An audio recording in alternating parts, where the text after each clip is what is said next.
bw'oba mu relationship n'abakyala bano basatu kirowoozeeko okugita naddala bwe waba nga tewali kikyukako mu biseera ebitono ebiddako.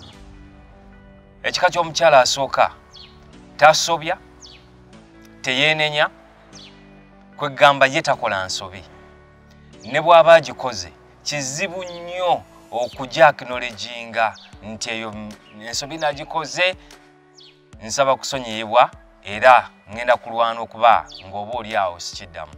Omuntu yenna atasobya omuntu yenna atalaba nsobize n'abanga alwana okulaba nga agezaako zikiriyalinga ebiseera ebisinga agenda kuzibuwalira bw'oba ojja osanga nti bw'akola ensobi era alinda gwe atagikoze ate gwe aba weenonyeza ensobi eyo.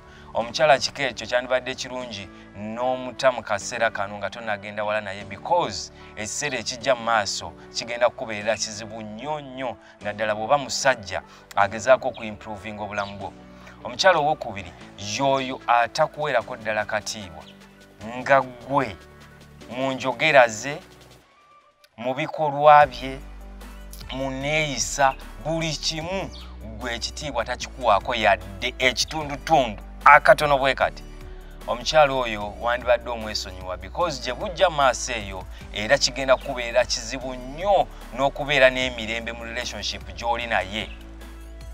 Ate jjukira nakolako vidiyo ebagamba nti omukyala buli lwatuuka ku level kuba eba nga tasobola kurespectinga bw'atuuka ku level okuba nga akusobola okukulinyirira n'akuyitako n'akulinyira n'akuyitako kitegeeza omukyala oyo agenda kuluzinga interest mu ggwe era essaawa yonna ye ajja kufuluma relationship gye mulimu. N'olwekyo obutawestinga budde bwo ssaawa eno kite tambula okite. Omukyala owookusatu y'oyo gw'okoledde buli kimu mu bikolwa eby'obulamu mu mbeera zonna naye nga tebimumatiza kwegamba tokola kimala buli kaseera obanga atakoze kimala mu bintu bingi nnyo byogezaako gwe ne wolaba ng'ogezezzaako nnyo mazima ddala ye alaba tolina kyokoze ne bwogezaako ekyenkanidde kitya mu mbeera zonna ez'obulamu ye alaba musajja wattu waswa tolina yadde akatundutundu akatono bwokati k'okoze in others talina kumatira kuli awo gy'oli ne bw'okola ebyenkana bitya. Omukyala oyo agenda kuleetera nnyo okuwulira nga oggwawo. N'olwekyo naye bw'oba ng'oli mu relationship n'omuntu kika bwe kityo kyandibadde kirungi n'okirowoozaako n'okita.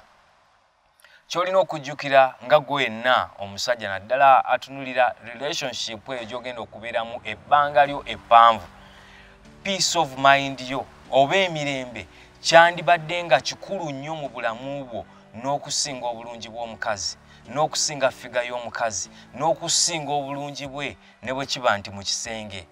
Because peace of mind bw'oba togirina nga gwe omusajja kitegeeza tolina bintu by'osobola kukola birala ne bituukirizibwa bulungi.